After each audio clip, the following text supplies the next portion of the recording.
Good morning, everybody. I hope that you're all keeping well and safe in the comforts of your own home. My name is Lexi Schultz, and I will be your host for this morning. Welcome to Hurdling Export Roadblocks, a two-part session that aims to provide new and experienced businesses and exporters with necessary information on export shipment. As the global market becomes more connected than ever with the help of digital platforms, it becomes more and more important for entrepreneurs to know the costs and procedures involved in shipping their products over to new and loyal markets overseas. For our first talk this morning, we will learn more about the sea and air freight charges. Leading the discussion are two esteemed women from the Philippine Multimodal Transport and Logistics Association Incorporated, or PMTLAI. First, we have Ms. Marilyn C. Alberto. She is the president of the PMTLAI. Concurrently, she is also the director and general manager for sales and operations of the Philippine branch of Kinetsu World Express Incorporated, a Japanese freight forwarding and logistics company. We will also be hearing from Ms. Doris P. Torres. She is the executive director and training director of the PMTLAI. She is also the president and general manager of STAM International Incorporated, an international freight forwarding business. We'll get to know more about the second talk also in a bit.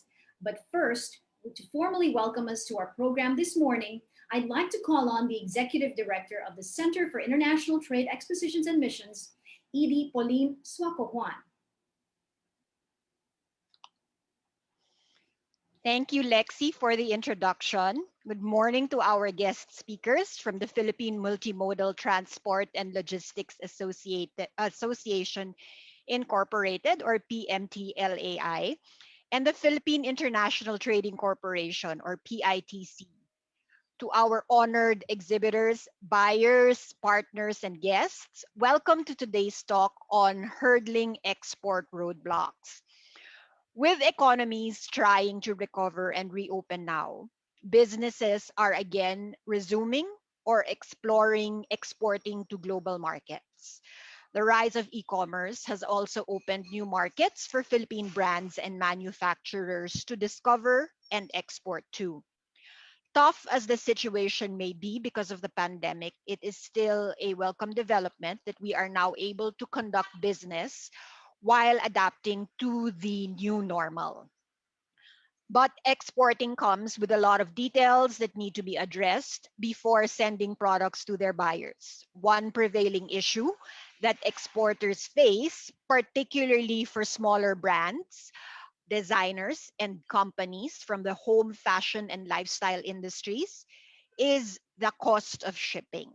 So earlier this year, we conducted a survey with our exhibitors about their concerns on shipping and air freight. Among the problems that our exhibitors have come across is the prohibitive cost of shipping and freight, which has led to sales not being consummated and therefore losses. So results of that survey also showed that their concerns involve inconsistent pricing, delays in shipment, and other fees. The survey results also told us that exhibitors are considering consolidating shipment to lessen their costs. So we invited our guest speakers today from the PMTLAI and the PITC to give us an orientation on export shipment and provide you the necessary information to help you navigate the costs and consolidation in shipping. We would like to thank the PMTLAI President, Ms. Marilyn C. Alberto, and Executive Director, Ms. Doris P. Torres, who are here today to help us understand sea and air freight charges.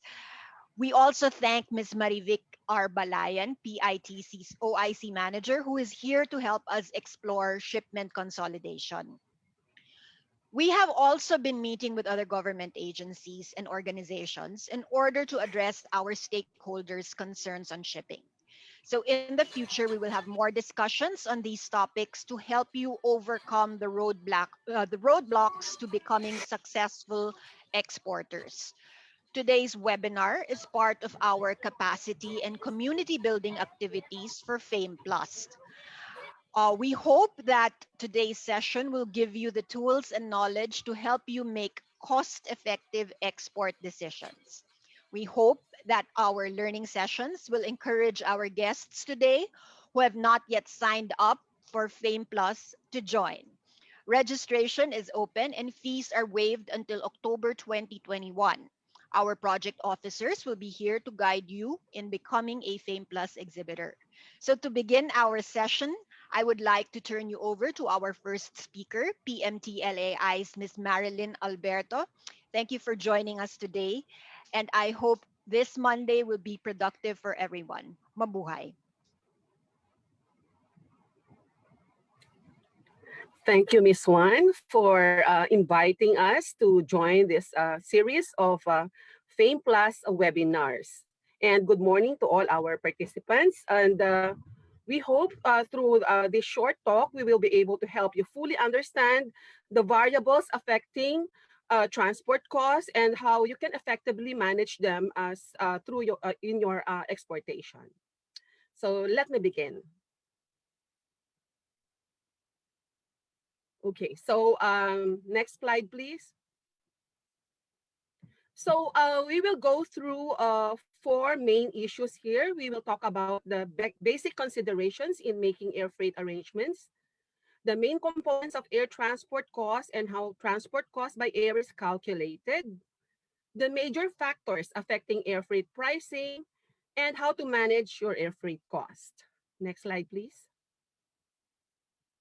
So before I go through air freight itself, let me just go through this freight forwarding services because when you do ship by air or by sea, you normally have to use freight forwarders.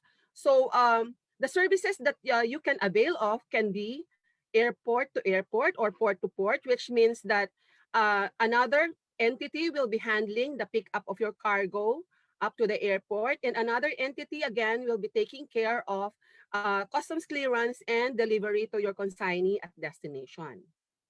Another option would be what we call door to airport or door to port, wherein you will ask us to do the handling from pickup until the arrival at the destination port or airport.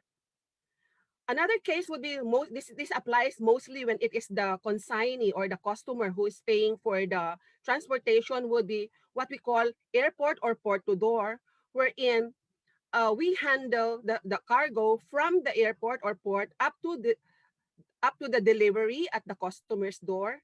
And of course, we can also do door to door wherein we handle from pickup at your manufacturing facility up to the distribution warehouse of your particular customer. Next slide, please. So for this particular point, I will be focusing on air freight while my colleague later will discuss about sea freight. Next slide, please. So what are the basic considerations in making air freight arrangements? What do we need to consider? So let's go to the next slide. First is, of course, the nature of goods because, and also its weight and dimensions because depending on the nature of your goods and how big it is or how heavy it is, that will determine whether the shipments are acceptable or restricted. Restricted means it is acceptable, but it must meet certain terms and conditions. For example, it must have this maximum weight, or it must have this maximum dimension, or this can only be shipped under a certain quantity, or it must be packed in a certain way. And of course, there are certain shipments that are definitely prohibited. Maybe prohibited by air, but you can ship by sea. So it will depend always on the nature of goods and of course the size of your cargo. Next slide, please. Of course, these are the types of cargo. The things that we normally ship out, your products are normally will be falling under general goods. Of course, there are other special cargo that are being shipped by air. These are perishables, live animals, human remains, dangerous goods, valuable cargo, oversized or heavy cargo are also considered as special. Temperature-controlled products, personal effects or unaccompanied baggage, and other cargoes that need special handling. When this special cargo would have different pricing because of their nature. Next slide, please. Of course, another consideration would be the transit time requirement. How urgent is your shipment? So, of course, if it's really very urgent, then you need to move by air. And then at the same time, what type of service? Is it, the very fast service that you will be requiring, or you can somehow settle with a slower air freight so that you will be able to lower down your costs. And then another one would be the payment arrangements. This will depend on your trade agreement, your trade terms or Incoterms with your customer, whether the freight charges will be prepaid, or which means you will be the one paying, or collect, which means they will be the one paying. And of course, it will you have to consider cost. So there are actually two, in terms of cost, you just have to consider your budget, which means can you afford to ship by air, but also you must consider the opportunity cost. What will you lose if you don't ship by air? Okay, next slide, please. So now let's go to the main components of air transport costs and how transport cost by air is calculated. Next slide, please. So as I discussed earlier, there's a door-to-door and door-to-airport arrangement. So this one is basically on airport to airport and door to airport, which means the origin charges, which is normally charged per shipment or per kilogram, you have to pay for trucking, for the pickup, the export clearance, documentation and handling. And if you would require separate insurance, then insurance based on the declared value. At the destination, also there will be charges that have to be paid by your consignee, even if we are not handling the customs clearance. But let me focus on airport to airport. So for the air transport part, this is charged per kilogram, and you are being charged with weight charge, security charge, fuel surcharge, and in case you want to declare the full value of your shipment and be covered by the insurance of the carrier, then there's the valuation charge. Of course, there's also the advance manifest fee and dangerous goods fee in case your shipment is considered as dangerous goods.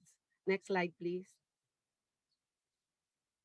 So, and of course, if you want us to do the door-to-door arrangements at the destination, of course, you have to pay for the import customs clearance, which can be per shipment or per kilogram. The per kilogram would be if your volume is really big and your frequency is quite if you're shipping very frequently. Duties and taxes, the receipted government or third-party charges, storage and other handling charges, which can be per shipment, and also there will be parts that are per kilogram, and of course, tracking. Next slide, please. So what is the basis of air freight charges? The basis is basically on the chargeable weight. So what is the chargeable weight? It is based on whichever is higher between the actual gross weight and the volumetric weight. So let's go to the next slide to next slides to fully understand what is actual gross weight and volumetric weight. So when we say volumetric, it means that the shipments are very light, but it can take too much space. Like for example, a shipment of cotton. But and then in case it's called dense cargo, or wherein the basis is the actual weight, it will be like shipments that are heavy but takes a little of space. That's the reason why the airline has to charge whichever is higher, because of course the space and the capacity to lift is finite for our carriers. Next slide, please. So how do you calculate the actual gross weight? Of course, we use the weighing scale, no? So the gross weight of your cargo, including the packaging, and if it's palletized, including the weight of your pallet. So that's how we get. Very simple. Getting the actual gross weight would be weighing your whole package, including everything there in the packaging. Next slide, please. But in terms of your say larger shipments, or even the light shipments which are irregularly shaped, how do we take the measurements? We get the volumetric weight by taking the measurements first. So we get the greatest length, yung pinakamahaba, no? Greatest width, pinakamalapad, and greatest height, yung pinakamataas. So kahit po, for example, the end part of the other part is very small, we will have to take the widest, the tallest, and the longest measurement. Next slide, please. So how do you calculate it? So after we get the dimensions, the length, the width, the height, we multiply it by the number of pieces. And for international cargo, and if it is in inches, we divide by 366. This is a constant number that we use. And if it is in centimeters, we divide by 6,000. Okay, so again, another constant. Next slide, please. For domestic naman po, domestic cargo, it's length, width, height times number of pieces divided by 3,500. This is another constant number that we use for dividing the dimensions that we are able to get. Next slide, please. So in air freight, there are actually three kinds of rates. The general cargo rate, the commodity classification rates, and the specific commodity rates. The second and third rates are actually covering the special cargo that I have mentioned earlier. But for the purpose of this discussion, next slide is we're going to focus on general cargo rate. Next slide, please. So yan po, we will focus on this. Next slide, please. So I'll give you an example of say an air freight or of air freight tariff rates. No, we call our rates tariff rates. No, so as I've said earlier, the air freight weight charge is chargeable weight times the applicable rate. So ano ba yung applicable rate? So let me go first and explain to you what is the IATA TAC rates, TACT rates. The IATA TACT rates are basically the published rates of the airlines. No, there's a book actually that lists down all these rates, and these rates are actually generally agreed upon by all the members of the International Air Transport Association, and it is divided into different what we call weight breaks. So for minimum, there's the USD $50. If normal, which means below 45 kilograms, it's 1165 plus 45, 8.77, and so on. But you can see on the right side would be the airline net rates or for the forwarder selling rates. If you will notice, it is cheaper than the airline published rates. When you go to direct to the airlines, you will be charged this particular International Air Transport Association rates. But if you go to forwarders, then you can avail of what we call our net rates. So what we do po is we just add a little, normally cents lang po ang markup ng forwarders sa selling rates ng airlines namin. So you can see here that the heavier it is, the lower the price is. Okay, next slide please. And then, of course, there are surcharges. No? So, for example, the fuel surcharge. This will depend on the movement or fluctuation of fuel price. No? So, since ngayon, the price of fuel is low, some airlines are not even charging fuel surcharge right now. And then, of course, the security surcharge, which is also charged per kilogram.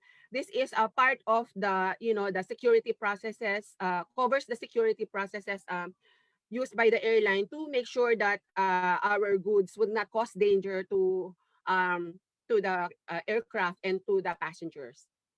Next slide, please. And of course, the rates are from the Philippines, it's always in US dollars. And the conversion rate is based on what we call the IATA rate. And it is normally advised to us by the Philippine Airlines. So don't be upset po when you see that, for example, your air freight forwarder is charging you a different currency conversion from the Bangko Sentral ng Pilipinas rate, because we are not using the Bangko Sentral ng Pilipinas rate po. We are using what we call the IATA conversion rate. Okay, next slide please. Okay, so what are the major factors affecting air freight pricing? Bakit ba ang mahal ng air freight?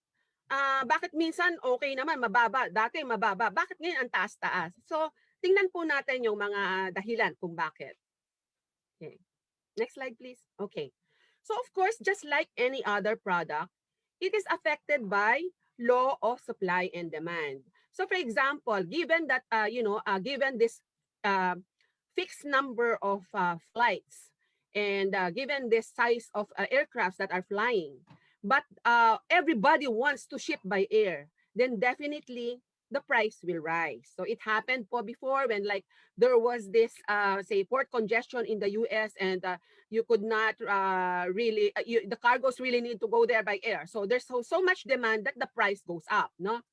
Another would be, of course, yung sa supply side naman, no? The capacity and the space availability. Even if, for example, the demand is, constant, but the availability of aircrafts that can carry your cargoes or the frequency of the flights are reduced, then definitely prices will also go up. Okay, next slide, please.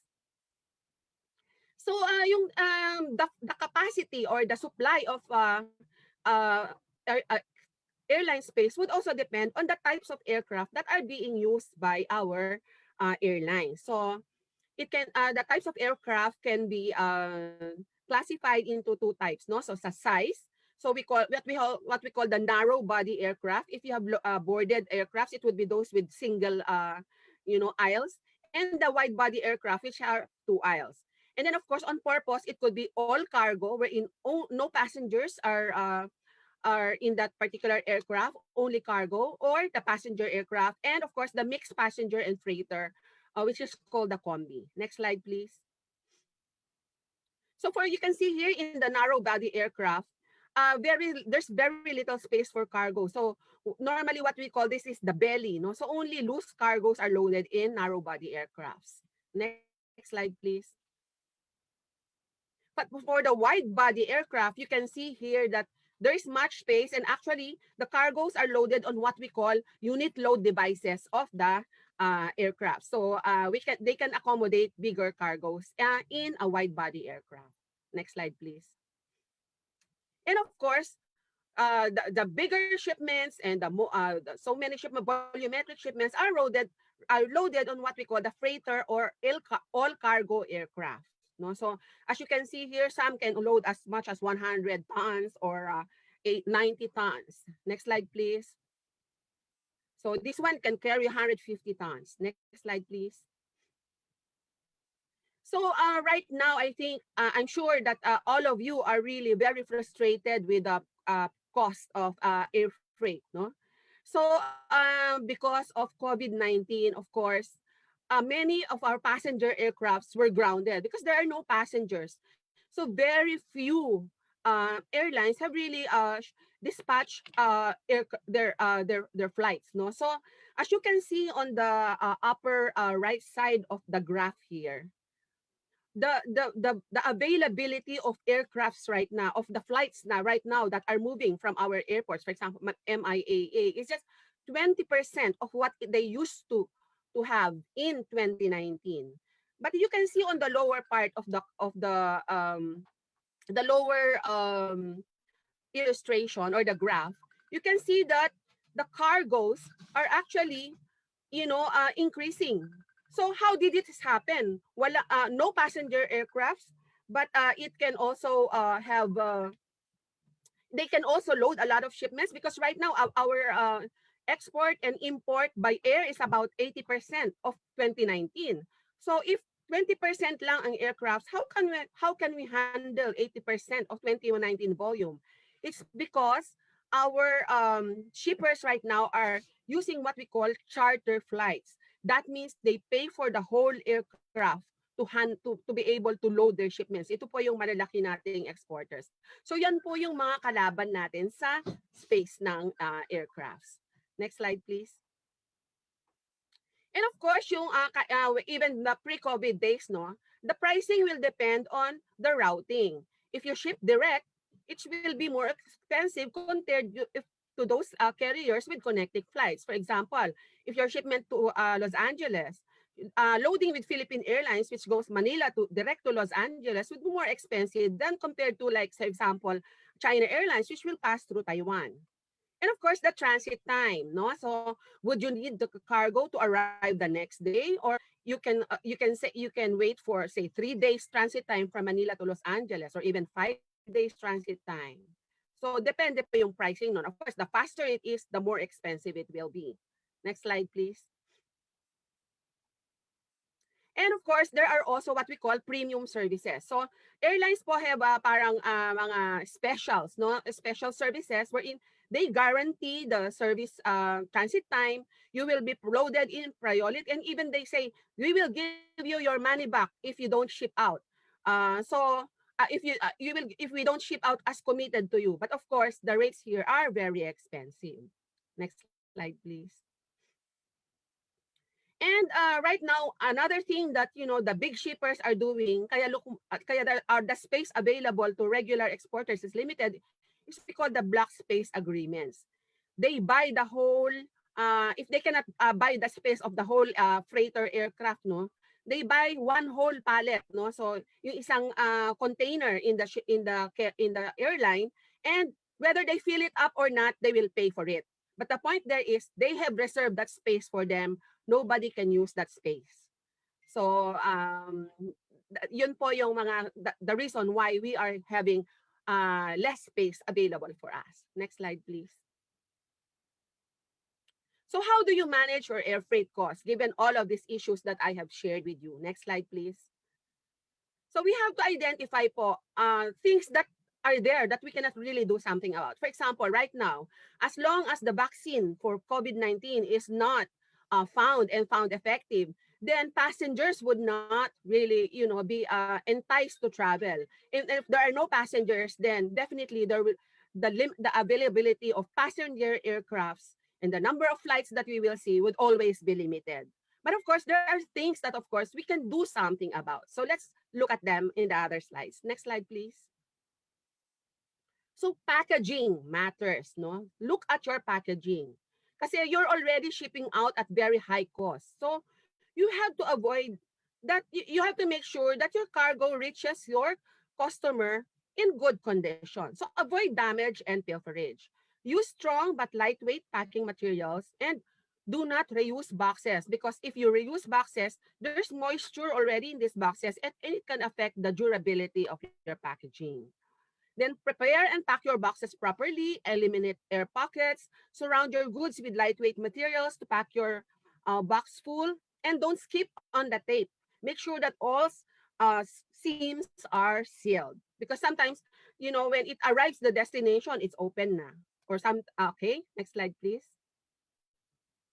And again, in terms of avoiding delays, packaging matters. So label your shipments clearly and properly to avoid the following problems: misrouting, being left behind, accidentally mixed with other shipments, or delays in customs clearance.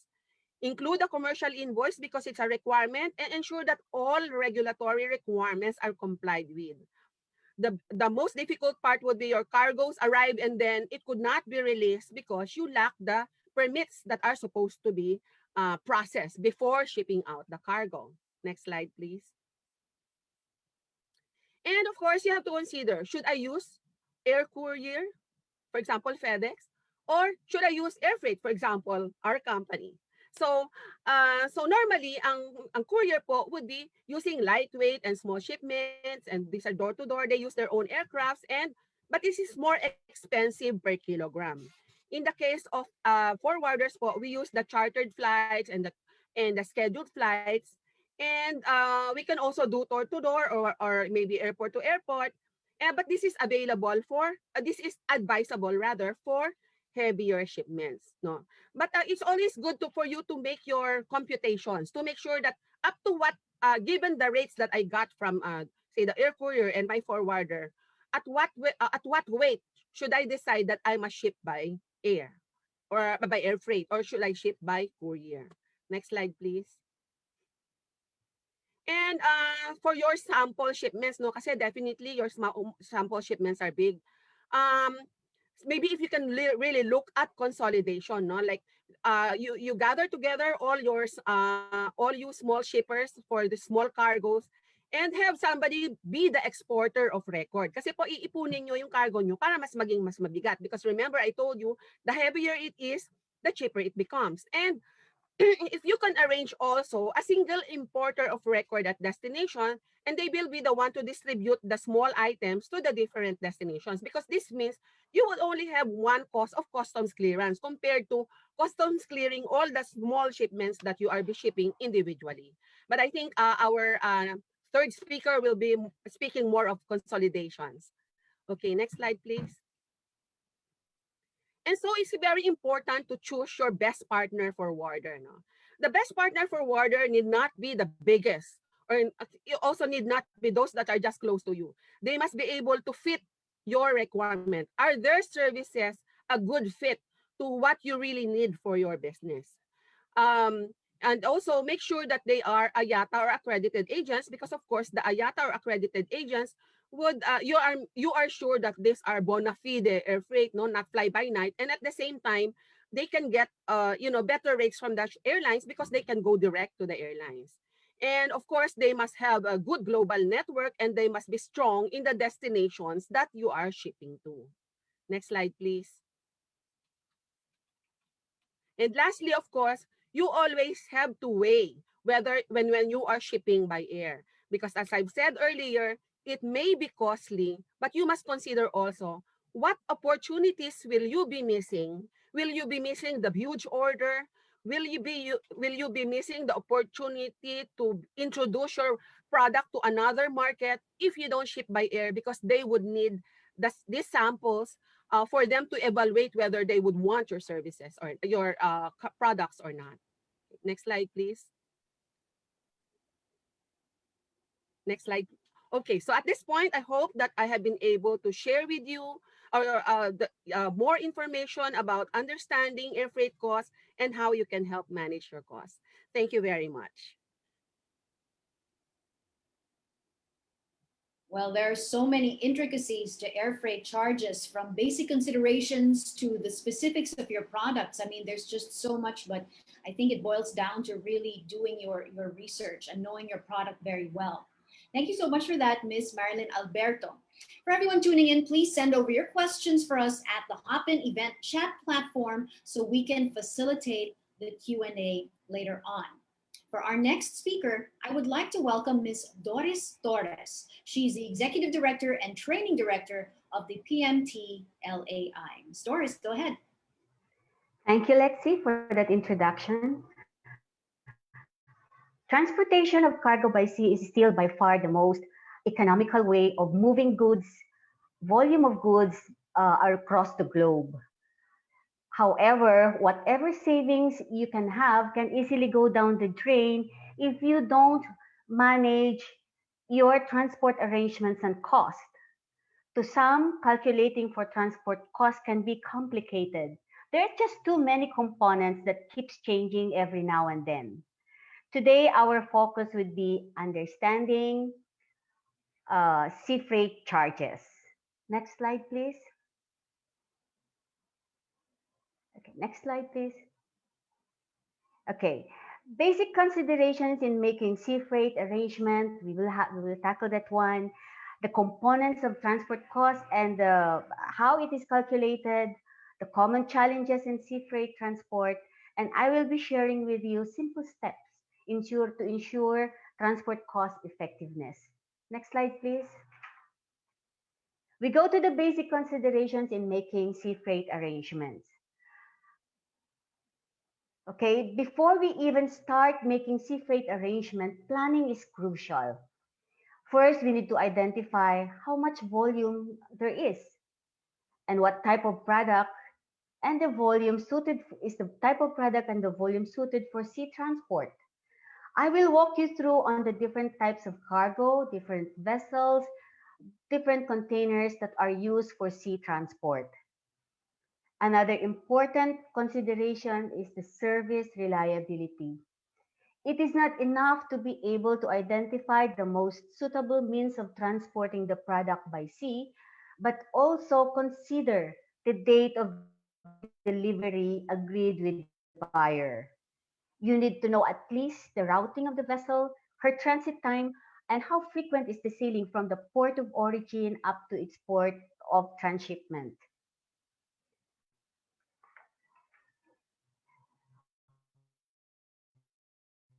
Obviously, the earlier you are able to deliver the goods to the buyer, the earlier you realize your sales. Shorter transit time may also minimize exposure of the cargo from the risk of damages during transport. Another consideration is the transport cost. It's a major one, however. But whatever savings you can get from choosing sea transport over other means of transport can easily go down the drain. In worst case, you will be spending unnecessarily for transport costs. Although transport cost is major consideration, the cheapest option may not always be the best and the most economical choice in the long run. You have to balance the cost with the other considerations such as the service reliability of the shipping line and the choice of conveyance. Next slide, please. Now we go to the most common types of cargo. We have we have bulk cargo. Example are the grains. We have break bulk cargo. These are grains that are packaged, that are unitized. And we have rolling cargo. These are actually cars and trucks which can be self-driven in and out of the vessel. Next slide, please. Now we have the most popular ones, the LCL and the FCL. Less container load used to describe transportation of small sea shipments not requiring the full capacity of an ocean container. Whereas full container load is the standard form of shipping freight for those who have large amount of goods that can fill up the full capacity of the shipping container. Next slide, please. Just a quick run through on the different types of special purpose vessel. We have bulk carrier for solid cargo. We have tanker for bulk liquid. We have break bulk or otherwise known as the general cargo vessel. These are used to carry loose and irregular cargo, which is not suited neither for container or for Roro vessel. Then we have the Roro vessel are designed to carry rolling cargo, but some are equipped with Muffet trailers to facilitate loading and unloading of static cargo. Next slide, please.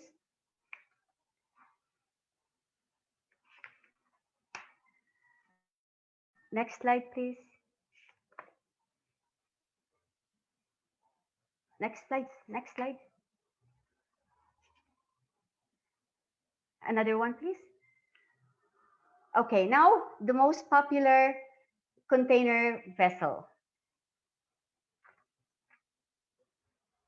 Sorry, I think we passed that. But anyway, we have two types of container vessels. We have the feeder vessel and we have the mother vessel. Feeder vessel is relatively smaller and serves smaller ports and with a short distance.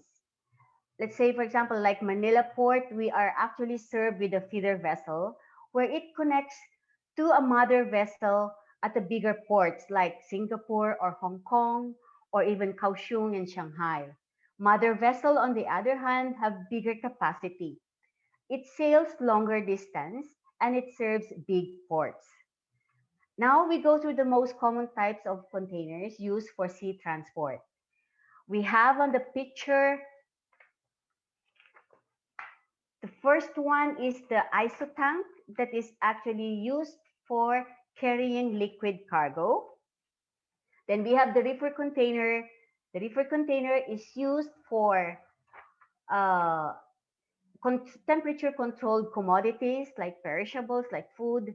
Then we have the open top type of container that is used to carry cargoes that are over height. And we have the flat rack, we have the two types. We have the one with collapsible side and the one which is platform. And these are actually used to carry oversized cargoes. And we have, of course, the most familiar one, the general purpose type of container. Next slide, please. Can we go further, further down, please? Some more? Okay. Now, the most awaited topic. Okay, I have grouped the different charges into three. We have the first column, This represents the pre-carriage charges. These are the charges incurred in getting the cargo cleared for export. And the second column is the main carriage. And the third one are the costs that are incurred from the port of destination up to the buyer's premise. The costs listed are by far not complete, but these are the most common ones that you see in shipping lines or freight forwarders bill. Some costs may even at times be seen from one group to the other. Now let's have a look and identify these costs that an exporter may or may not have control over or can mitigate the impact to overall transport costs. We have the pre-carriage, we have the tracking cost, and usually it's coupled with a chassis. It is important when you make your transport arrangement to make sure that you are ready with the products to be loaded before the trucker delivers the empty container to you for loading. You have to bear in mind that there are always a free time period for loading cargoes onto the truck.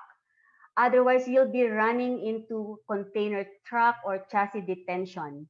And in worst case, you might be missing the closing time of the vessel in delivering the laden container at the port.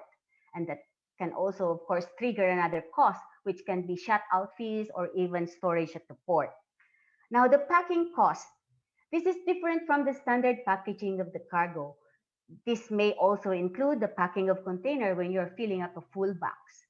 Now, it can also be some kind of reinforcement to the export cargo to avoid it from damages. Then we have the tabs, that is the terminal appointment booking system fee. Usually is absorbed by the tracker, but this is of course depending on your arrangement with your tracker. The cost ranges from 0 up to 500, but it can go even higher than 3,000 pesos if the truck is late or no show at the port when during its allotted time of arrival at the port. Again, proper planning is required. We have the export clearance. This includes the filing of export declaration. And I'm sure you know already that to be able to export, you should be a registered and accredited exporter with the Bureau of Customs. Now we have the port charges. There is not much that we can do about these charges as these are actually regulated with the corresponding tariff set by the Philippine Ports Authority. Now we have the documentation. This includes the preparation of export declaration, application for permits, preparation of bookings, and any other documentation requirements for export. Then we have also insurance. Depending on your agreement with the buyer, you may also have to cover the cargo with insurance and pay for the premium. Fumigation is necessary when you are using raw wooden materials for packaging your products. It is imperative that you have the wood materials treated before you can even use them to pack export products. Then we have permits. Let's say, for example, you have uh, commodity, you have products to export that are regulated. Let's say, for example, coconut products. You have to get some clearance from the Philippine Coconut Authority. Or if you have some shellcraft, then you have to get clearance from the Bureau of Fisheries and Aquatic Resources. And then we have the weighing fee. It's an export container is a mandatory requirement by the International Maritime Organization. This is in compliance with SOLAS. This fee is also regulated by the Philippine Ports Authority along with the other port charges. Now we go to the next column, the basic freight. This is the cost set by the shipping line for transporting the cargo from the port of origin up to the port of destination. The bunker or the fuel adjustment factor. This fee is to cover the fluctuation of fuel prices. The currency adjustment factor. This relates to the cost of charging by the shipping line to cover the losses of converting currencies on freight payments. We have the general rate increase is an increase on the basic freight. Peak season, as the name implies, it applies during the peak or high volume demand periods. Usually, peak season comes in June and it can drag up to October or even up to November of a year. So try to avoid this charge. Now we have the low sulfur surcharge. This relates to the use of bunker fuel that is compliant to IMO requirement of reducing carbon emission of ships. Now we have hazardous goods surcharge that is only applicable when you are shipping special cargo like dangerous goods. Now we have the overweight surcharge. There are shipping lines that sets maximum allowable weight you can load into a container unit. If you exceed this maximum weight, this fee is implemented. The worry surcharge, it is an additional cost applied by shipping line to cover risk of war to compensate, of course, the cost to bear. And then the equipment repositioning cost, that is when you ask the shipping line, when you order the shipping line to provide you a certain volume of container uh, which you don't have in their station at this point of time. So they have to source this equipment to be used for your export elsewhere, and the cost to reposition this container will be added to your freight cost. Now we have the port congestion surcharge. I don't think I have to explain that, but this is actually to cover the cost of waiting time of the vessel during the port congestion period. Now we have the docks fee. Docks fee is actually a fee for the preparation of bill of lading. And then we have the terminal handling charge, which is the handling of your container when it arrives at the port of departure. On the next column is actually just the same as the one for the pre-carriage. We have also tracking and chassis for bringing the cargo from the port of destination up to the buyer's premise. And then we also have the import clearance, and we have the documentation fee as well to get it cleared, of course. And we have the demurrage and detention. This fee can be avoided actually for as long as you comply with the prescribed free time period of the shipping line.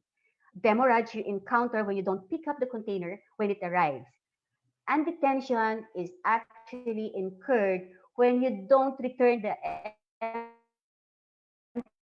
container back to the carrier's depot on time. So these are actually can be controlled by you. Now the tax and duty. Well, as a tip, just make sure that when you do the export, you are actually there is an existing free trade agreement between the country of origin and country of destination. It could be that there are some preferential tariff where you can enjoy duty-free importations. So you just have to pay for the tax then. Now you have the security. Security fee is actually it's a port charge actually, and it's like the ISPS, which is the International Ship and Port Facility Security Code, where you usually this is usually charged by the shipping lines at the port of the ports in Europe. Okay. Now, for different types of cargo, there are always different types of units of containers that can be used for carriage. For the next slide, please. For break bulk, rolling cargo, LCL shipment, cost of carriage is calculated per weight or measurement, whichever is higher. The ratio is actually for 1,000 kilos weight is equivalent to a measurement of 1 cubic meter. For bulk, it is different. It is used in metric ton. So 1,000 kilos is equivalent to 1 metric ton. Now for FCL, it is per unit. let's say you are buying a 20-foot unit, a 40-foot unit, or a 45-footer unit. Now, here are some examples. Next slide, please.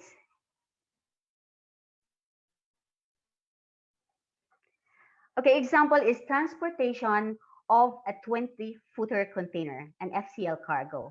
You have there the commodity bolts and nuts, you have 32 pallets of it. You have a volume of 18.74 cubic meters with a weight of 20 tons. Now, this goes to the port of Rotterdam, and the Incoterms used is FCR. Now, let's go to the next slide, please. Now, if you request for quotations from different shipping lines, this could be how it looks. You have there the description of charges on the first column and the different charges the different shipping lines have offered you. Let's say, for example, Carrier A. Carrier A has the cheapest in terms of basic freight, and Carrier C has the most expensive one. Now, but then for CAF, Carrier C doesn't charge.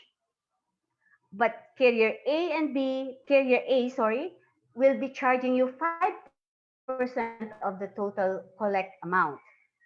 Now for BUF, carrier A will be charging you 110 per 20-footer containers, but for B and C, it's inclusive, and so forth and so on. Now, obviously, if you calculate all this, then the cheapest that you can get is carrier C.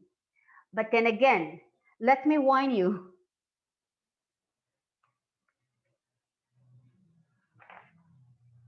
the cheapest is not always the most economical in the long run. Why? Because you have to consider the transit time of the vessel. You may be having the most economic, they may be having the cheapest one, but if that doesn't match the delivery requirement of the buyer, then you might be facing cancellation of order because they don't have, of course, the need of the product anymore when probably this product has to be there at a certain period of time for probably for a show or for probably showing it on the shelves. So as I have discussed earlier, there are the considerations that you have to consider, other considerations. Now let's go to the next slide, please. Okay, packing for full container. Just bear with me for a few few more minutes. Packing area is very important. Why? Don't let your packaging, especially for containers, just be on the street. You have to take care of the cargo. You have to protect the cargo from any damages or even for contamination, especially when you're packing foods. You have to be uh, you have to bear in mind all the aspects when you do the packing to avoid damages of cargo. Now, you have the container condition as well. At the onset, when you give instruction to your trucker to withdraw empty container, make sure that they are aware that they have to withdraw and pull out empty container that is suited for your packaging of container. There are times when they deliver empty containers with smell or even with damage. Don't use it. You might be ending up paying only foul trips for withdrawal of empty container. And then, of course, we have the storage of cargo.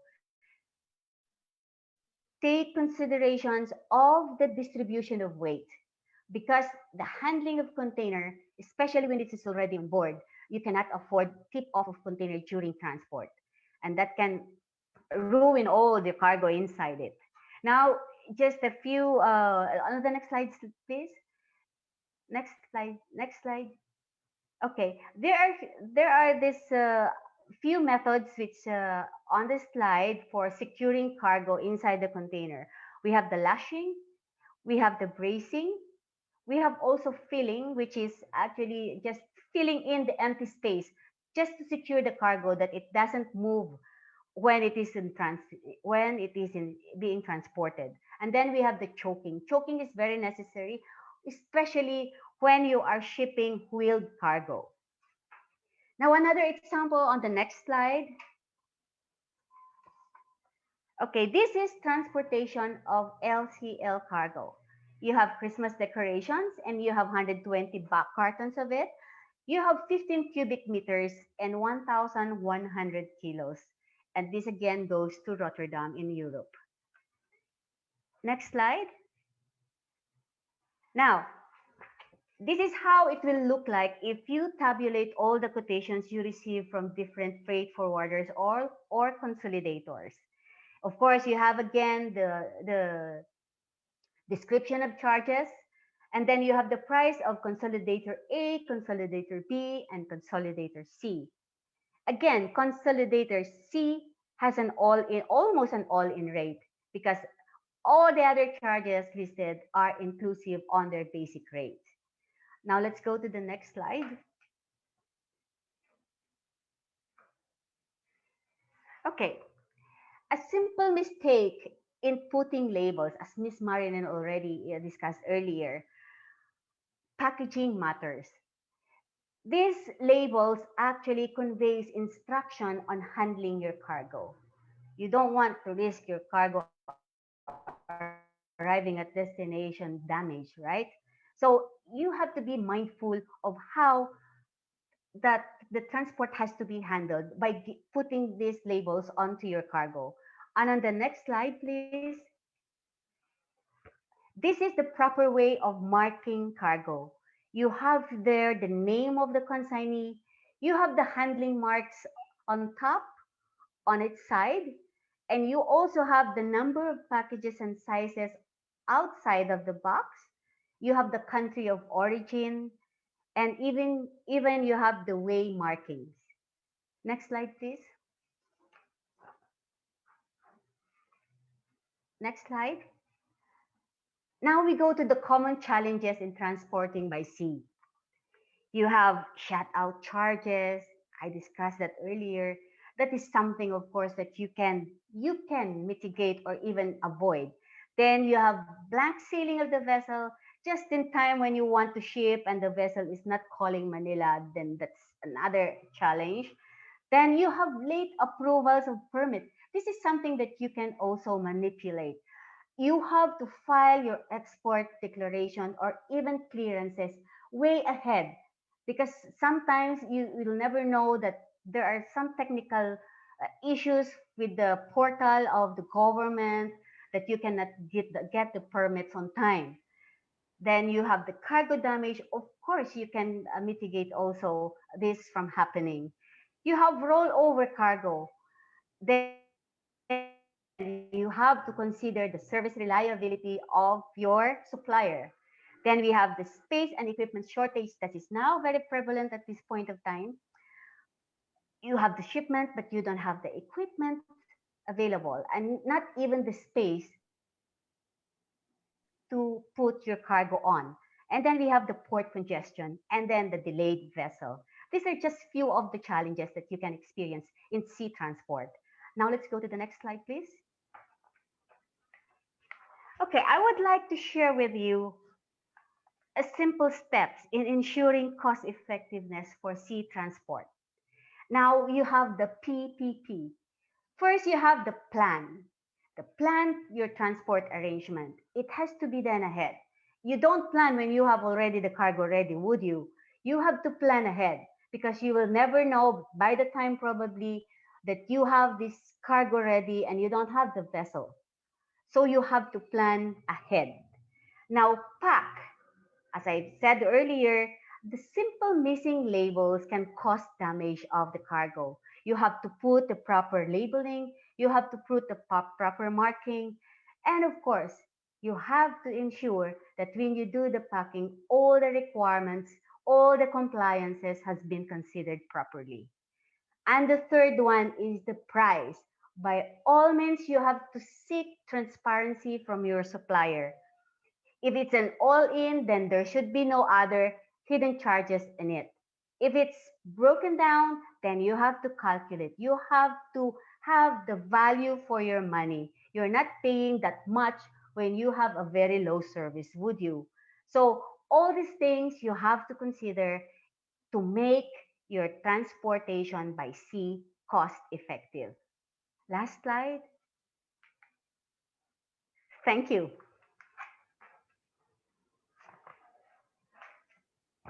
Thank you very much for that, Miss Doris. I mean, I think what I picked up is that it's very important to always look at the big picture because cheaper does not always mean better in the long run. And of course, we're going to be discussing so many other things with you during the Q&A. And thank you also to Miss Marilyn as well for her talk. And now we're going to move over to the second talk, which will tackle shipment consolidation and how this helps reduce shipment charges. Leading us in the discussion is Ms. Marievic Balayan. She is the OIC manager of the Philippine International Trading Corporation. Everybody, let us welcome Ms. Marievic Balayan. Thank you, Lexi. A pleasant morning to everyone. On behalf of Philippine International Trading Corporation, allow me to extend a warm welcome to our event, Hurdling Export Roadblocks, which is being organized by CITEM. Let me briefly introduce to you myself. I am Marievic Balayan, and I am with the Exports Group as OIC Manager of the Exports Marketing Department. Today, I am here to talk to you about export order consolidation. I would like to give you its benefits, challenges, and of course tell about PITC, our company, and its value-added services. Next slide, please. Next slide, please. Shipment order consolidation is another way of making the procurement of foreign buyers with local suppliers more practical, less complicated, and less headache. Next slide, please. What is a shipment order consolidation?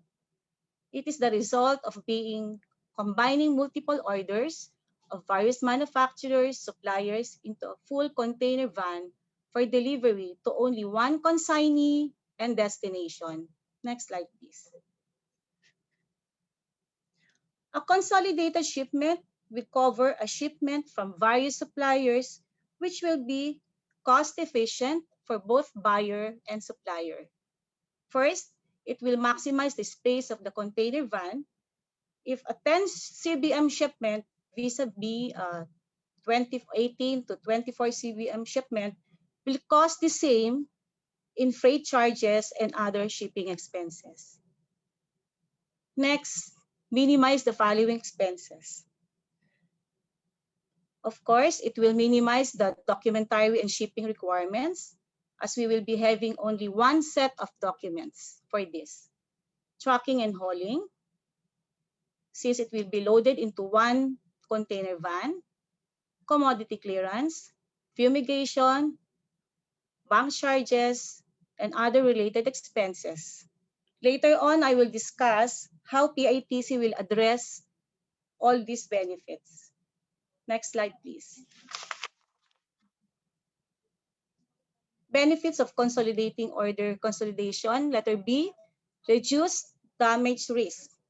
Products loaded in a closed container van are safe and protected from too much handling and long transit time from shipper's warehouse to consignee's destination. Of course, it is very important to use a legitimate freight forwarder for this aspect.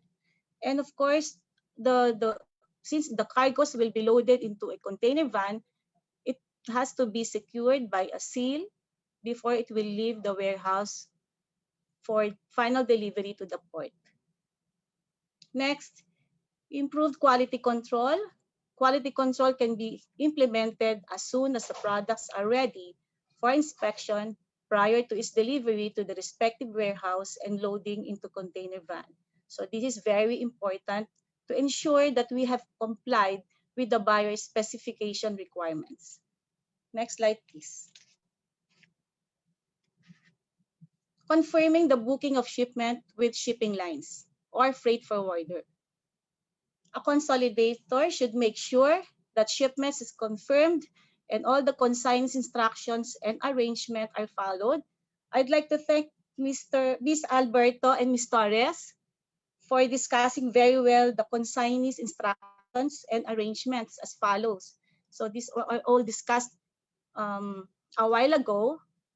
Of course, it's very important to confirm the size of container with the buyer, and of course the destination, the transit time. If the order is very urgent, then it is a very considerable factor to consider. I mean, it's very important for the shipper or exporter to consider the transit time. And then of course the frequency, closing time, this is also very important in consideration of production of your items and delivery of items to the port. And then routing, as discussed earlier, approved ocean freight rates and other charges, since it will be the buyer who will be paying the ocean freight and other charges. And this is very important. It will depend on your arrangement with your clients as well. And then mode of shipment, Incoterms, if it's FOB, CFR, CIF, and door to door. Next slide, please. Of course, it requires thorough planning to ensure that delivery will arrive on time and in good physical condition. So needs enough time to organize and plan the order consolidation. So for a consolidator, it really needs a lot of time to plan, from buyer's order to production, logistics, documentation, quality inspection, loading, and shipment to the buyer. Of course, we should be very careful and cognizant of factors such as pricing, dimension, the size of the products, timing, documentation, and shipping arrangements. Next slide, please. For the conclusion, it is very important that shippers understood and agreed on all the terms and conditions with the consolidator to ensure proper and prompt delivery. It will be a best practice for an order consolidation to use a reliable consolidator with proven experience to make sure that shipments will be properly handled. Next slide, please. At this point in time, I'd like to thank you for giving me the opportunity to tell you about our company. Philippine International Trading Corporation, which is PITC, is the state trading enterprise, an attached government corporation of the Department of Trade and Industry, a chartered, self-sustaining, government-owned international trading corporation with 47 years experience in international trading and ISO certified. Next slide, please. What are the key businesses of PITC? Of course, first, exports. So PITC provides a service package to international buyers to make purchasing from the Philippines more convenient and economical. With a network of Philippine manufacturers, PITC export basket ranges from fresh and processed food, wearables, furniture, furnishings, giftware, holiday decors and novelties, natural wellness, construction materials, and commodities, among others. So we have already established our database of suppliers, which has already been registered with us. Next slide, please. We have also these imports. So PITC plays a key role in the government's price and supply stabilization programs through the strategic bulk importation of essential raw materials and critical commodities such as rice, sugar, fertilizer for domestic distribution, ensuring stable supply and prices. Next slide, please. We have also these customs bonded warehouse services. We are now operating in Manila, Cebu, and Cagayan de Oro, in which to service the raw materials importation of export producers, thereby increasing the competitiveness of Philippine exports. So if we import the raw materials and then produce it into a finished product and we re-export it, it's already been duty-free already. It's exempted in paying the duties and taxes if you will avail the customs bonded warehouse services. Next slide, please. We have this counter trade special trading arrangement. It's under PO number 120, in which PITC implements the counter-trade program of the Philippine government, utilizing government foreign procurement projects as leverage to encourage foreign suppliers to avail of Philippine products and services, channel investments and technology into prior government sectors and strategic local industries. So we imported procurements amounting to $1 million and above, 50% counter-trade obligations through training, donations, sponsorship, exports of Philippine merchandise, and others. Next slide, please. And the last, we have these procurement services. So being the chartered, government-owned, and controlled corporation, we are allowed by its own charter, authorized by RA 9184, to undertake procurement for other government agencies, either as their procurement agent or as their supplier on an agency basis. Next slide, please.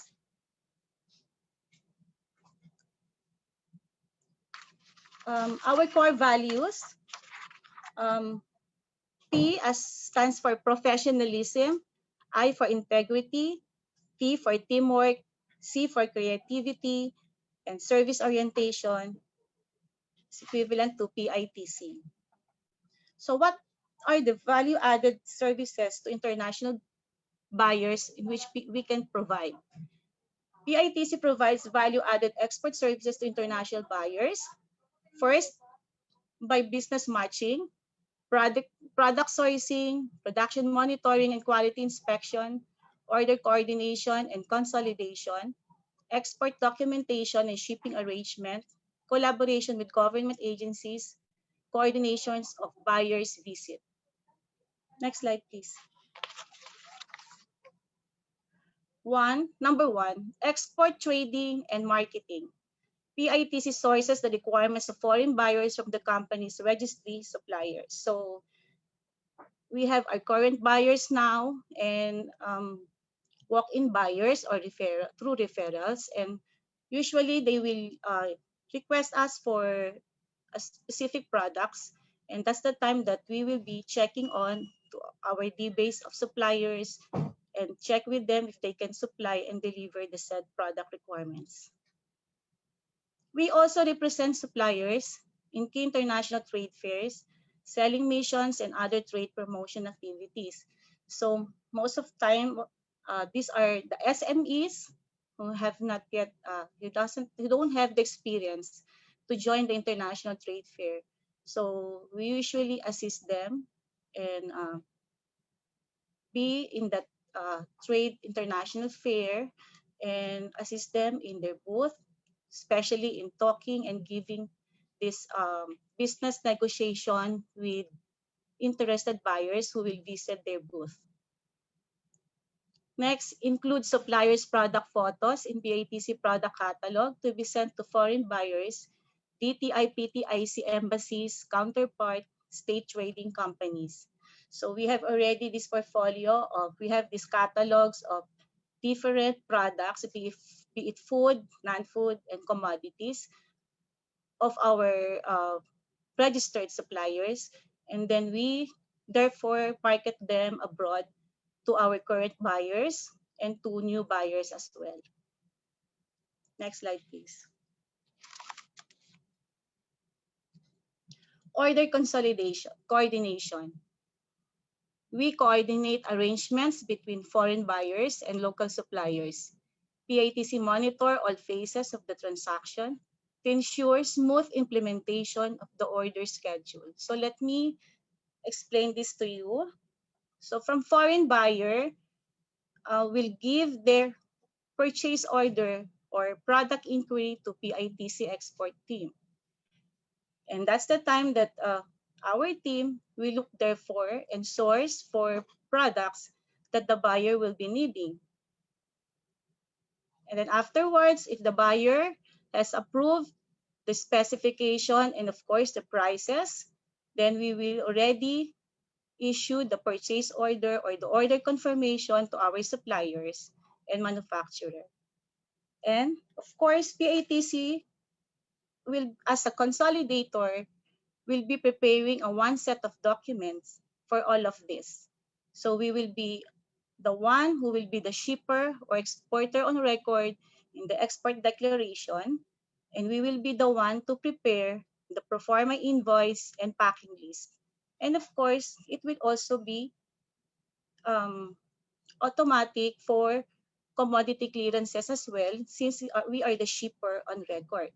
So we will also be the one to secure from uh, from a respective government agency in a particular product for commodity clearances. And then after that, after securing the export declaration, then of course we will be booking the shipment to a to our contact shipping lines or freight forwarder. So right now we have also list of freight forwarders and shipping lines with us, and we have already been doing this business with them for long years. Okay, so next slide, please. Number 3, production monitoring and random inspection. A team from PITC closely monitors the production of goods and conduct random inspection according to buyer specification and global quality standards. So this is really very vital for us because we represent the whole team, the whole products as well, since PITC is the shipper and exporter on record, and it's also part of our obligation to the buyer to ensure that the products has complied with their requirements, with their specific specifications. So we usually do initial inspection or random inspection. If it's 70% already produced, then we conduct an initial inspection. Then if it's already 90 or 100%, then we will do the final inspection. So all this will be coordinated with the buyer, and we need to update them that the products are well produced in accordance to their specification. Next slide, please. Order consolidation. We supervise consolidation of all orders placed with selected manufacturers to ensure organized shipment, make necessary arrangements for delivery of economic lot sizes, coordinates export standard packaging and documentation. So as mentioned before, it is really very important to check the right packaging, the right shipping marks, but there are some instances that the buyers are the one who give the the shipping marks or carton markings of their products. So it is also very important that PITC representative will be there during the loading of cargos inside the container to ensure that it's properly loaded and it's properly sealed before it will leave the warehouse. Measurement of each supplier's items should also be properly checked, and it's very important. Why? Because we need to know the CBM or measurement of each supplier and exporter, because at the end of the day, we need to compute the total shipping charges and expenses computed proportionately to each supplier and exporter. So since it's a consolidated shipment, then each suppliers, be it 10 or 5, should be paying in accordance to the size of their shipment. So that will include the documentation, logistics, tracking, fumigation, ocean freight rate, and so on and so forth. Next slide, please. Export documentation. PITC has developed expertise and established the necessary contacts to ensure smooth processing of required export documentation prior to shipment. The PITC export team likewise ensures strict compliance with the documentation requirements to ensure smooth release of cargo at the port of destination. So most most often, new buyers that we've met in or being endorsed to us are very happy to work with PITC as to facilitate their first order from the Philippines. Given the fact that PITC is a government corporation and has already established the its presence in the industry for 47 years. So since PITC will be the shipper on record, then PITC, again, let me reiterate that PITC will be the one to prepare all the set of shipping documents required in order to release the cargo from the port.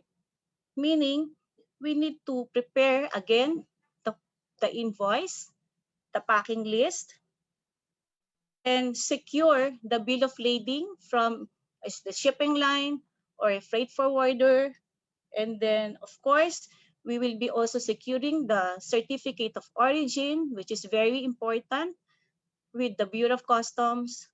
And of course, respective commodity clearance, be it with BIFAR, Bureau of Fisheries, Bureau of Plant, and so on and so forth. Rest assured that PITC's professionalism will take effect in every of our clients. Why? Because we know there are some confidentialities which should be strictly observed. And PITC can sign a non-disclosure and non-circumvention agreement with our partners in this aspect. Okay, so next slide, please. Export delivery monitoring. The exports team coordinates shipping arrangement with the buyer and cargo freight forwarder, shipping, or airline to ensure prompt shipment of order and to meet the target delivery date. So this has already been explained by our speakers a while ago. Next slide, please. Coordination of buyer's visit. PITC organizes an appropriate itinerary of buyers traveling to Philippines for business and ensures that arrangement with concerned companies and entities are properly coordinated in order to maximize the benefits derived from the trip. So normally, I just like to share with you some of our buyers would just like to visit the factory of the suppliers, and then in that aspect, we will be organizing and facilitating the visit. Of course, we will be preparing the work program and then coordinate with our partner suppliers in factory visit. And it's also one of our services is to make sure and ensure that we will be reserving them and book them and secure a booking confirmation with hotel. So that's one of our service for our buyers. Next slide, please. Collaboration with government agencies. PITC makes appropriate representation with concerned government agencies in the Philippines to ensure smooth implementation of the buying program. More specifically, the corporation coordinates with government entities involved in customs clearances, licenses, documentation, and the like to safeguard against unnecessary delays in shipment or delivery. So you will be seeing in my slides, DTI, CITEM, Export Marketing Bureau, Department of Agriculture, Bureau of Fisheries, Bureau of Plant, and of course, and so and many others. Okay, next slide, please. Let me share with you one of my favorite quotes. Sometimes we stare so long at a door that is closing that we see too late the one that is open. Okay, next slide, please. Okay, through PITC value-added services, we believe it will generate end-to-end solution and greater social impact for local industry. I sincerely appreciate your attention today. Allow me to share with us, and that brings us to the end. Thank you very much and have a nice day. God bless us all. Thank you. Thank you very much for that, Miss Marievic Balayan. Again, I'd like to extend gratitude, of course, to all of our speakers for sharing their valuable insights on exporting. Very detailed, everybody. I'm sure that our viewers have some questions or insights that they'd like to discuss further. So if you do want to send out your questions, do remember to put it on the Hop in Chat, and hopefully we get to address them for you. So maybe now we can start first with my questions for the ladies. Thank you so much again for joining us for the Q&A session. Let's start with Miss Marievic of PITC. Now, you mentioned in your presentation that PITC's consolidation services, what are the difference of those in the consolidation provided by straightforwarders? Maybe you can Okay. start with. Okay, thank you, Lexi, for that question. Um, the difference is a freight forwarder will consolidate each supplier's products, and they will be the one to coordinate or communicate with shipping lines or uh, the carrier, and then issue a bill of lading. The difference for PITC, of course, we will be the shipper and exporter that will cover the various suppliers for export to the buyer, but we will be coordinating with the freight forwarder and shipping line since we are not allowed to issue a bill of lading. So we will be leading, of course, the partnership with shipping lines or freight forwarder. In this aspect, we are not the one to issue the BL, but the freight forwarder or shipping lines. We are only the one to facilitate, as I discussed before, to facilitate the whole transaction for the buyer for his order from the Philippines. So all shipping documents will be only one set under the name of PITC, and that will covers all the logistics, all the shipping documentary requirements, the commodity clearance, the fumigation if necessary, and so on and so forth. Thank you, Lexi. Thank you very much for that, ma'am. We also have a lot of questions on the chat box now from SciTemp's shipping division. But first, before we do that, I heard that Miss Marilyn was also talking about the challenges of COVID. So I think this year has really been a game changer for everybody in all aspects of the industry. So maybe everyone can answer this question. Maybe we start with you, Miss Marilyn, because you did mention it a lot as well. So what are some of the notable shifts from pre-COVID compared to the situation today in terms of the costs and other challenges? Because you have the availability. Of course, you're saying that there was only 20% of the of airlines or aircraft happening. So these are all considerations to be taken. Yes. So in terms of cost, as I've said in my presentation, rates have really gone up. No, so for example, air freight costs have ranged from 3 times to 7 times pre-COVID. So at this point, as I've said earlier, as long as we don't find the vaccine that can, help solve this problem on COVID, then as long as there are no passengers that are using aircrafts, then we will always have very high rates for air freight. Okay, thank you very much for that. Maybe Miss Doris, you can also chime in if you like. Okay, as Marilyn mentioned earlier that there are restrictions in terms of space for the airline. So what would be the next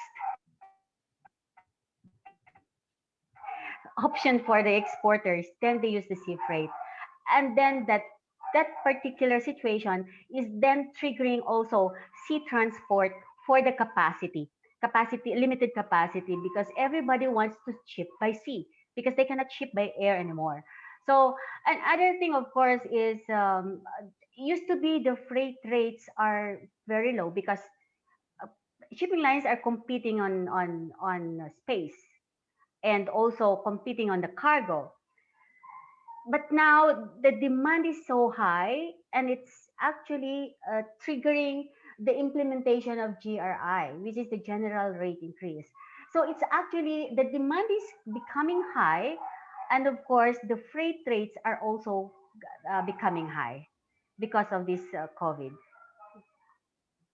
Thank you for that. Miss Marievic, do you have anything to contribute? I mean, we're all feeling it in all industries. I mean, so what's your take on the pre-COVID and, moving forward situation?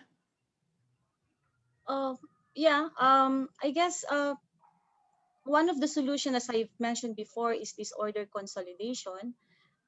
Since freight, we cannot do something about the freight, but it's already been given, and you know the situation right now because of the COVID. So it's really understandable that we need to uh, be understanding with the freight forwarding business nowadays. So again, order consolidation is one of the best way for us to save cost. That will also covers.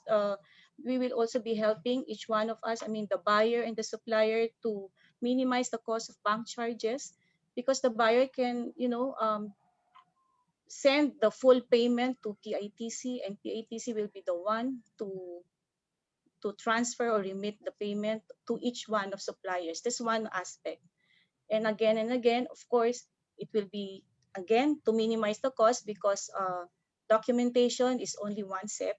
We don't need, I mean, all this, for example, 10 suppliers don't need to, secure each one of them for export declaration, bill of lading, certificate of origin, and so on and so forth, which will really be very disadvantage to the buyer. So we will be helping the buyer as well as the supplier. So I think this is the best way for me to consider in the industry, the order consolidation. And of course, we should be make sure that we will be dealing to a well reputable shipping line and freight forwarder, and of course considering the freight cost that we will be giving us, it has to be um, very competitive and reasonable at this point in time. Thank you, Lexi. Okay, thank you for that. Well, the next question is really more of, all of your talks were highly technical. So I'm sure that a lot of the exporters that are already existing and they've been doing it for many, many years, they can completely understand what was discussed, by all of you. But what about for first timers? Because we have a lot of exporters that want to just join the game.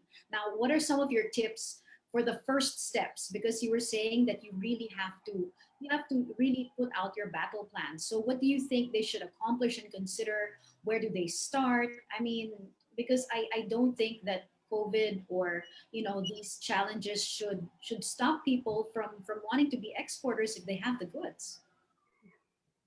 Maybe we can start with Miss Doris. Okay.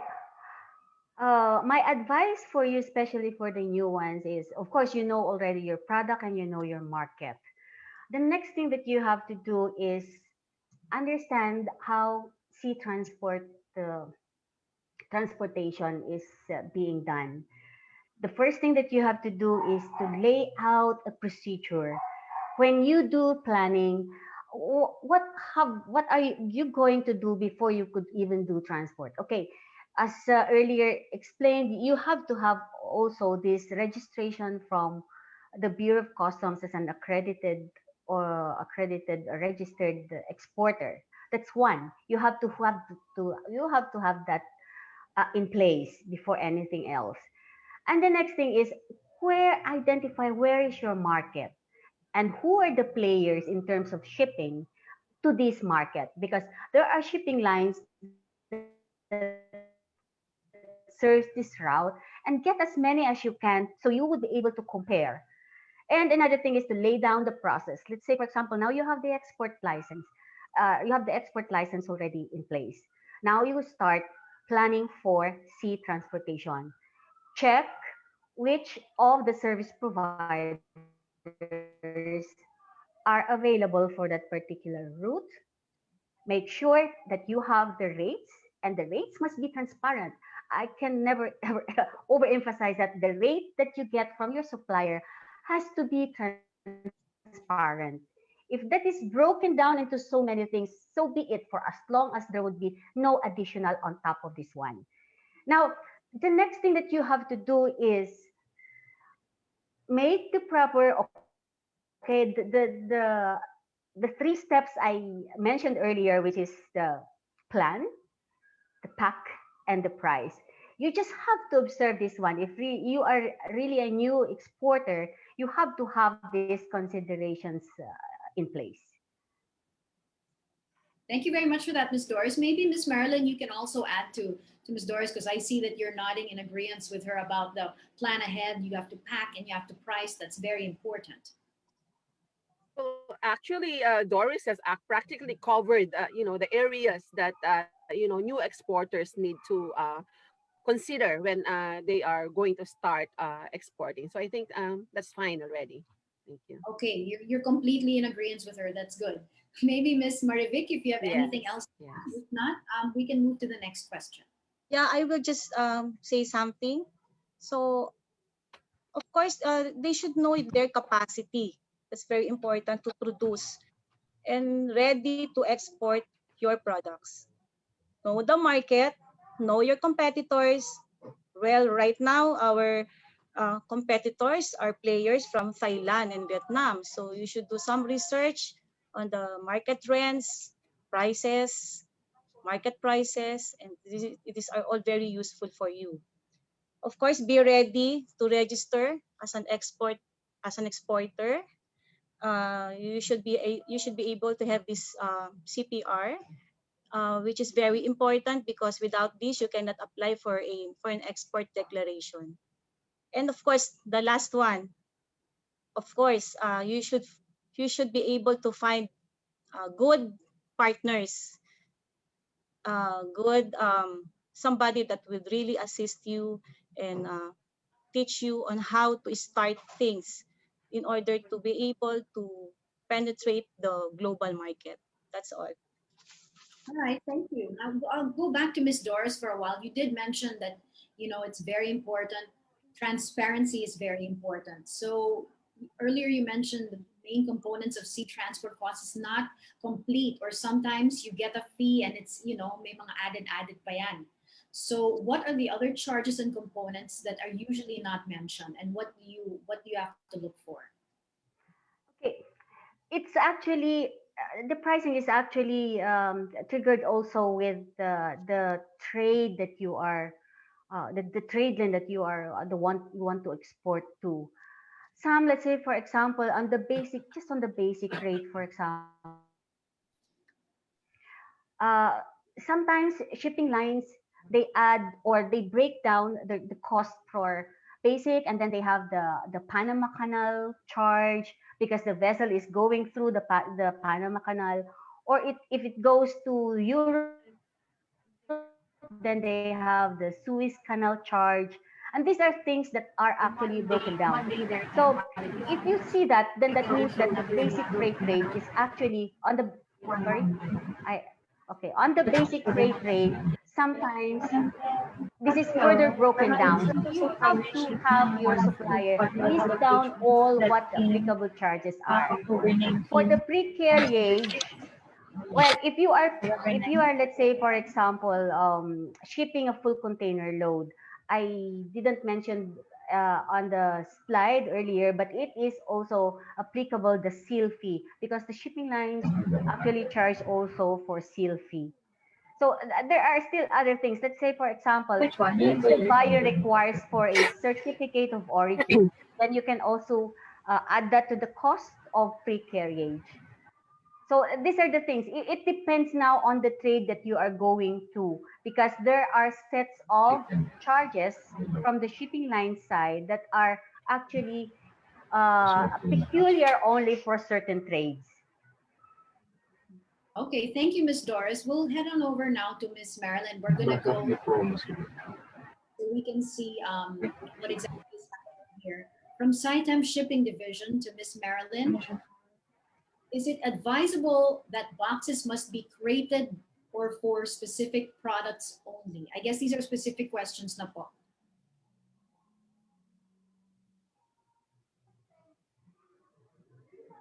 Ms. Marilyn? Okay, we'll get back to Miss Marilyn if I don't think we'll see in a few seconds. Maybe we can go now to a question for Miss Marivic. Yes. Question from SciTime Shipping Division as well. In consolidated shipping order consolidation, more than one supplier will ship to one buyer only. Are the suppliers handling their commodity clearances, or PITC arranges the commodity clearance? As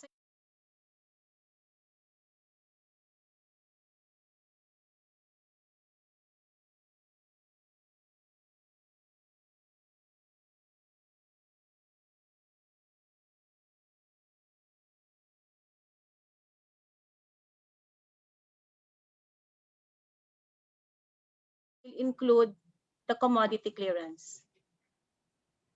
All right. Thank you very much for that. Let us go back to, I think Miss Marilyn is okay Yeah. again. Sorry. I got Okay. disconnected. Yeah. No.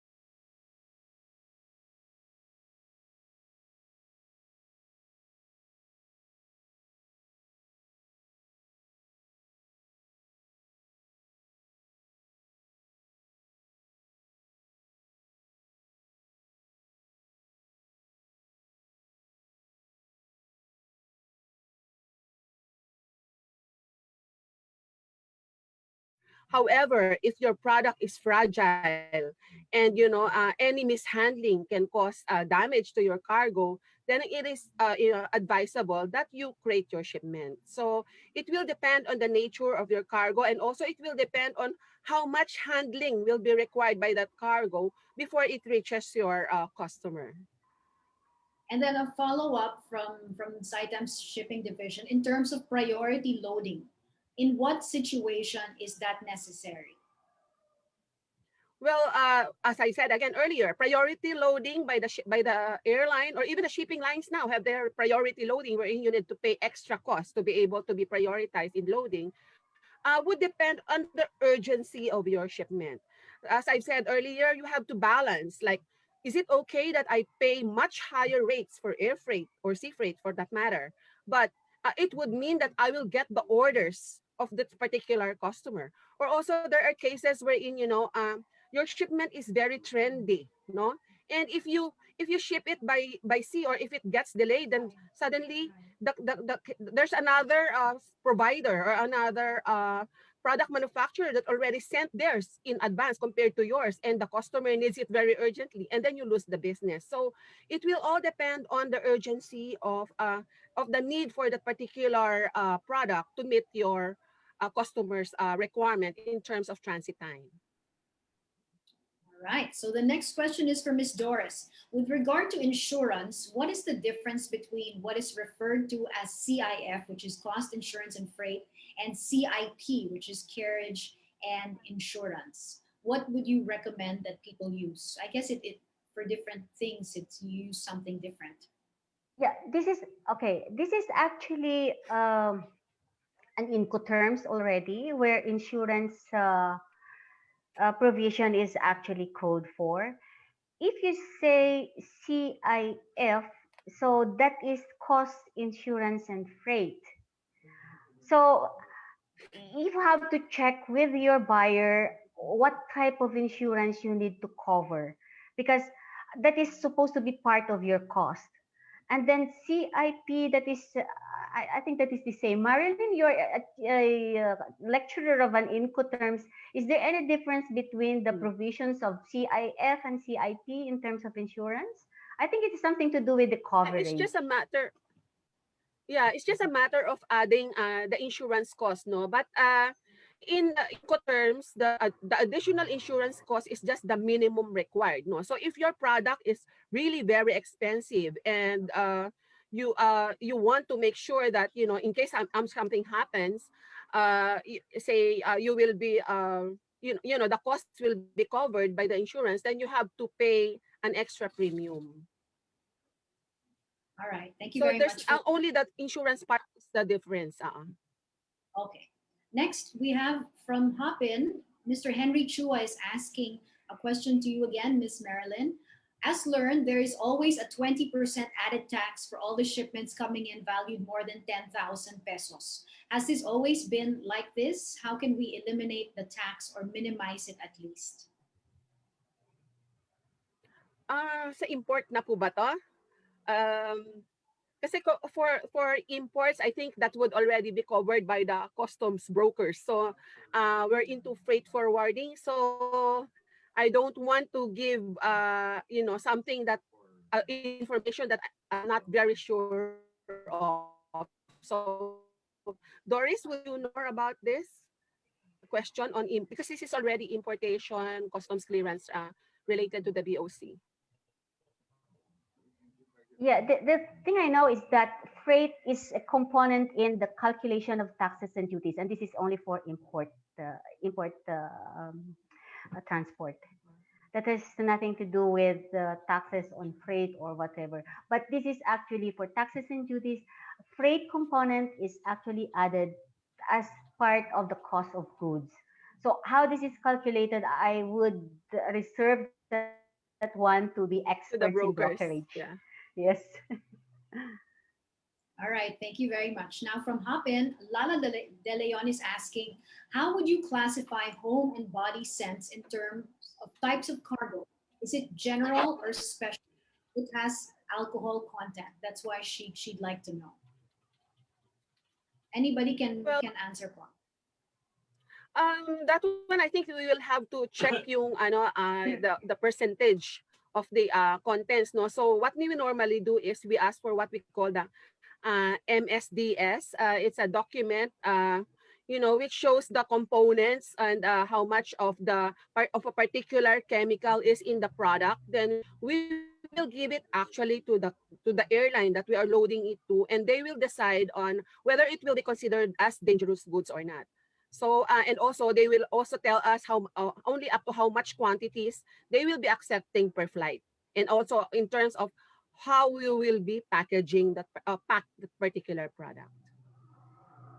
Thank you for that. Okay, now to Miss Marievic again.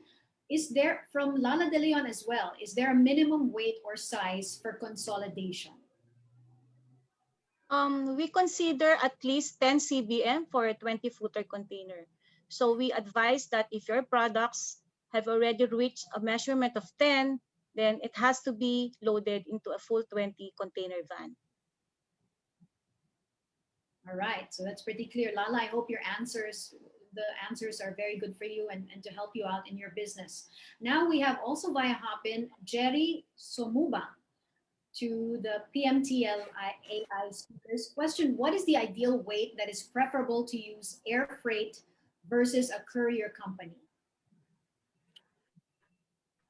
It will depend kasi it will depend on how much your buying rate for your courier and how much your buying rate from the forwarder that you are using, no? Because again you have, and also what is the service level? If you're doing it also door to door, compare, because the courier, as I've told you, is normally door to door, and for the air freight, if it's also door to door, what you can do is actually get how much are they charging per kilogram, and then the other say the air freight forwarder as well get the charges they're charging per kilogram and those per shipment, and then you compute at certain level, certain weight breaks, no. So but normally it's about 100 kilograms, but give or take lang yon. So it will depend actually on how much is your uh, buying rate, no. So if you buy say for example, if your freight forwarder charges you a lot, then definitely the weight will be lower for you to for you to use the courier. So it will depend on the pricing, on the cost that you have right now. But All make right, sure well, that you do the computations. You can do some parang analysis. okay. Okay, ma'am. Thank you very much for that. I also have another question for the ladies of PMTLAI from Anonymous. Wow, may mga anonymous pa tayo dito. So we use brokers for our shipments. Do all port charges have receipts because we don't get all the receipts? So does, I think Demiraj and Arastre have receipts also? That's the question from Anonymous. Ang laki ng smile ni Miss Marilyn. Yeah, si Doris sasagot niya, si Freight yan. Okay. Doris, go ahead. Okay, port charges is what we consider the arrastre and the wharfage and tabs. These are actually regulated one, and you can have receipts for this. But for demurrage is actually a charge of a shipping company. You can request also an official receipt from them. All right, thank you very much. Now let's because we can talk about it all day. There's so many questions, right? So before I ask if you are all okay, because I think everyone wants to ask you questions as well. So if we can ask for how they can be in touch with you in case they do have questions. Um, how do you determine if you should go air or ocean forwarding? How do you know where to go? Can I answer that, Marilyn, first? Yeah. Okay, sure. Okay. Okay, there's no standard formula for that. That's why I've run through earlier some examples because you see that there's a matrix where you have different prices from different shipping lines for shipping a full container load, and there's another one for LCL. Now, you have to run your cost actually. If you get, let's say, for example, if you calculate these shipments as LCL, go through all the costs that is in the matrix, and ask Marilyn for air freight for air freight rate, and get the bottom line. Let's say, for example, it would be more expensive to ship it by air than go by sea, because this one there's really no formula for this one, because freights are actually determined on which trade lane you're going, the nature of the cargo that you are shipping, and of course the volume. So all these considerations has to be combined in order to be able to maximize your transport costs. So run through these figures. If you ship as LCL, these are the costs that I will incur, and for air freight, these are the costs that you will incur, and compare. That's It's as simple as that.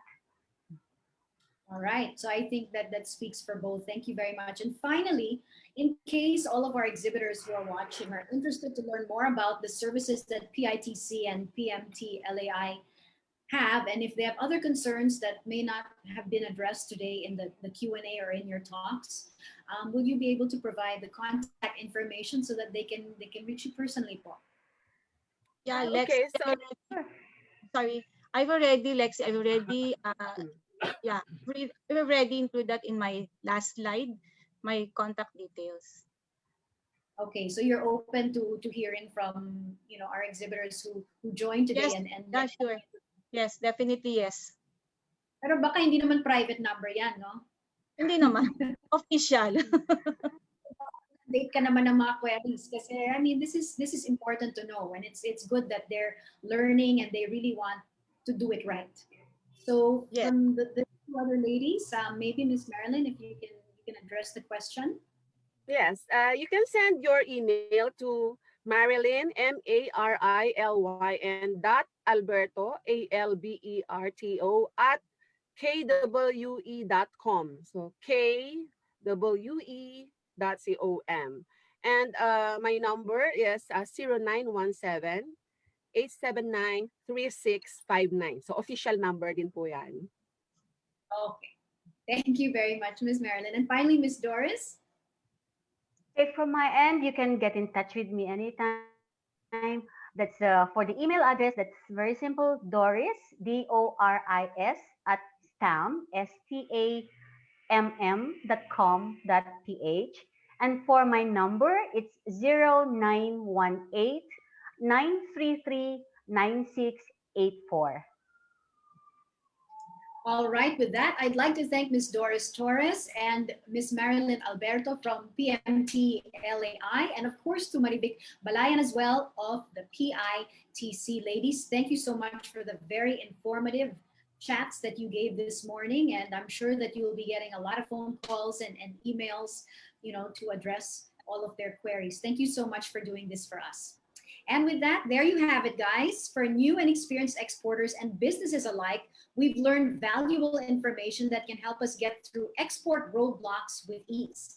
This becomes more important now that the global market has become more interconnected and, of course, more dynamic.